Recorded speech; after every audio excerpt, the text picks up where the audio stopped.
Hello viewers, আমি সুমিত দাস জয় YouTube চ্যানেলে আপনাকে জানাই স্বাগত।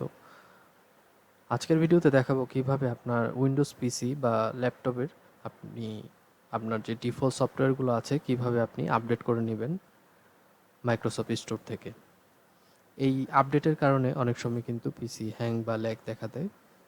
তো অবশ্যই এটা আপনারা উইন্ডোজ ইনস্টল দেওয়ার পরে বা পরবর্তীতে আপনারা ইউজ করার পরে আপডেটটা করে নেবেন। মাইক্রোসফট স্টোরে ঢুকবেন।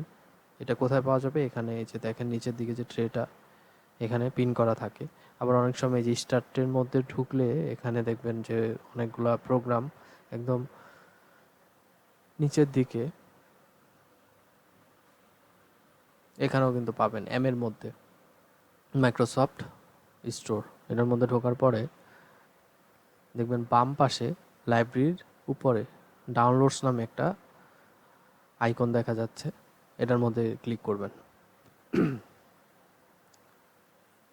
এটার মধ্যে ক্লিক করার পরে আপডেটস অ্যান্ড ডাউনলোডস এই প্যানেলটাতে আপনাদের নিয়ে আসবে। এখানে আসার পরে দেখবেন যে কোনোটা যদি আপডেট আসে সেক্ষেত্রে আপনারা এখানে কিন্তু আপডেট শো করবে। আমার যেমন ওপেন শো করা, কারণ আমি আপডেট দিয়েছি।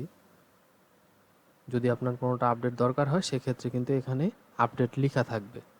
সেক্ষেত্রে আপনি এখানে ক্লিক করলেই অটোমেটিক আপডেট হয়ে এই ওপেন লেখাটা চলে আসবে।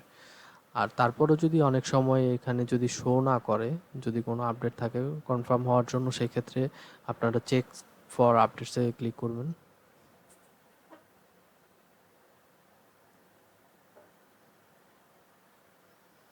এটা কিছু সময় নেবে। দেখেন এটা কিন্তু আমার কিন্তু সবগুলা সফটওয়্যার আপডেট করা আছে। ধন্যবাদ। এভাবে আপনারা আপডেট করে নেবেন, এর ফলে আপনার কম্পিউটার পারফরমেন্স অনেক বেড়ে যাবে। Thank you.